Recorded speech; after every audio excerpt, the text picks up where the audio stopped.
My name is David Cooperrider. I'm professor, the Fairmont Minerals professor at the School of Management at Case Western Reserve University, the Weatherhead School of Management. I'm also chair of the new Fowler Center for Sustainable Value.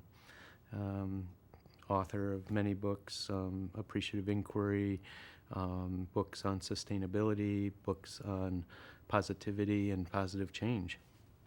Many coaches are using appreciative inquiry now and building that into their practice.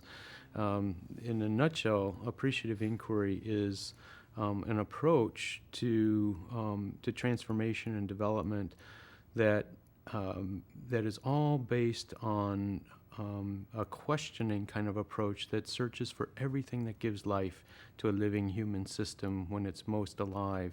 And it uses that kind of inquiry process. For example, we have an encyclopedia of positive questions, hundreds and hundreds of carefully crafted questions to help elevate the true, the good, the better, the possible, everything that gives life to a system.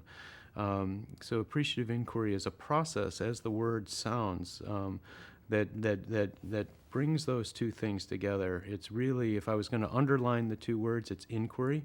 It's search, it's inquiry, it's discovery, everything that gives life to a living human system. But it's also appreciative inquiry in the sense that appreciation has a double dictionary term. It means, first of all, to value, to be able to see those things that give life and give value, to be able to value those things of value worth valuing. It also means to increase in value. You know, it has an economic connotation. You know, the housing market has appreciated, hopefully, in value.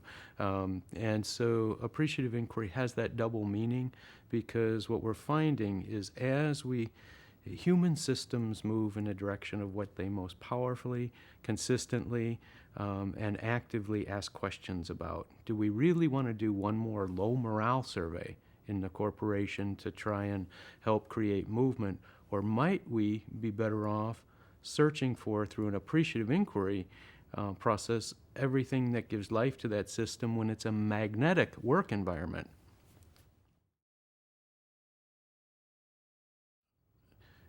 What I like to talk about is the unconditional positive question, and in an appreciative inquiry, we every time home grow the questions in whatever situation, but we're finding some characteristics of some good questions and some that we often ask at the early stages before we actually home grow the new questions. We have questions that I'll call the high point question, the continuity question, and the questions that surface the new and dynamic guiding images of the future. So a high point question might be something like, Susan, you have been part of this organization and this profession for many years, and there's been ups and downs and high points and low points in your life and your career in this organization. Tell me the story of a time that stands out as the high point moment in your life, a time you were most alive, most effective, most engaged, a time when you successfully joined with others to make some positive change happen, or whatever it might be. We do help people get in touch with those moments where they were most alive, and that topic could change and transform, but that high point question is very important, and it's a narrative question. It's based, we used to ask people to share, have you ever been part of a great team? What are characteristics of a great team? And you'd get analytic, cliches and lists of, a good team has shared leadership and trust. But getting one powerful story about a moment of an exceptionally hot team can change, can create the material for change. So the high point question. Second question we ask, and this has been a bit paradoxical in my view, everything in our field is about change. Change this, change that, change.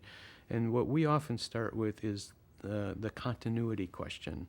We ask, no matter how much you're going to change into the future, no matter how much this organization is going to change, every person, every organization has to change just to keep up with the times. But no matter how much we change, what are those things about your life or your organization that you're going to keep and amplify no matter how much you change as you move into a new and changing future.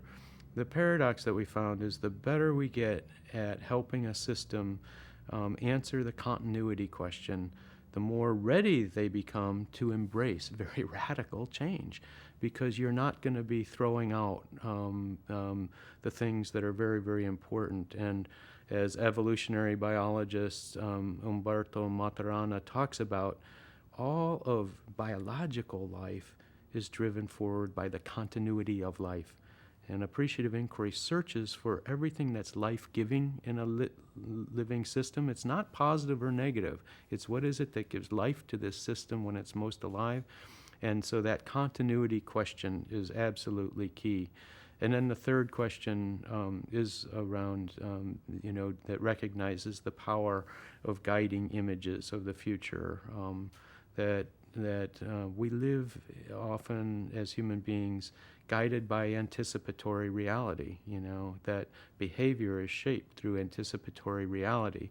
And so the third question we often ask is something like, in solution focus, something like that miracle question where small things and large things have come together and your organization or your world has become exactly as you'd most like to see it. Some miracles have happened. You wake up, now it's 5 years from now.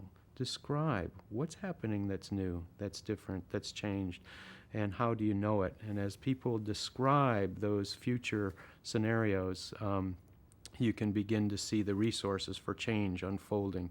I think what appreciative inquiry is all about is it's part of, I'll talk a little bit later about the positive psychology research movement, but also in the field of management, what's called the strengths revolution in management.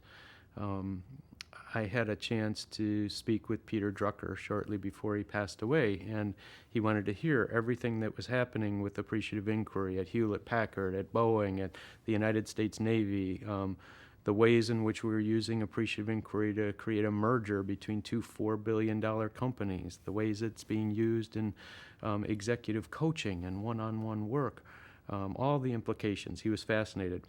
But then at the end of the discussion, I said, Peter, but you've written more on leading change and leadership than anybody in history. Again, he was 93 years old at the time. I said, what's the essence? He said, David, that's easy. And it's ageless in its essence. The task of leadership is to create an alignment of strengths in ways that make a system's weaknesses irrelevant. And I wrote it down, the task of leadership is to create an alignment of strengths so powerful that it makes the system's weaknesses irrelevant. And that, I think, is important because it leads to all kinds of questions for anybody involved in change. Like, why would strength connected to strength propel change? Why would hope connected to another's hope propel change? And we've talked in the past that strengths in organizations perform, but what about the idea that it's new combinations and chemistries of strengths, what I'll call transformational positivity, the active, intentional use and surfacing of everything that gives life and positive capacity to a system? What about the idea that, that change is all about that kind of inquiry into strengths? And so I'd like to talk about the three circles of this strengths revolution.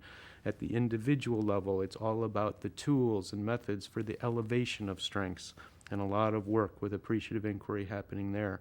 At the group and organizational level, it's all about Peter Drucker's sense of creating combinations and alignments of strengths in ways that create that transformational positive moment. So, for example, we call it the Appreciative Inquiry Summit, where we'll bring 500 to 1,000 people together for 3 days to plan and design the future, all based on a prior appreciative inquiry into the true, the good, the better, the possible. And you concentrate those capacities with what we call the configuration of the whole. So customers are in the room, suppliers are in the room, patients are in the room, the whole system. So that's the second level of this strengths revolution, creating new combinations, alignments, chemistries of strengths that help a system develop the transformational capacity to create its future. And then the third level is the magnification of those institutional strengths outward into society. That is what positive psychology calls the study of positive institutions.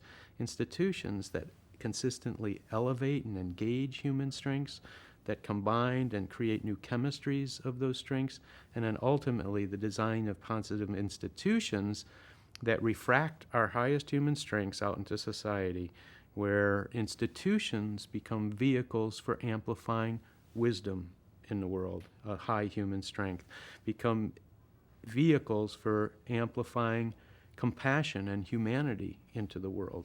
That's where my attention is increasingly going, and where I think the field of coaching is, I think, in the business of creating this ripple effect from the growth promoting relationship to the positive institution that builds a better world.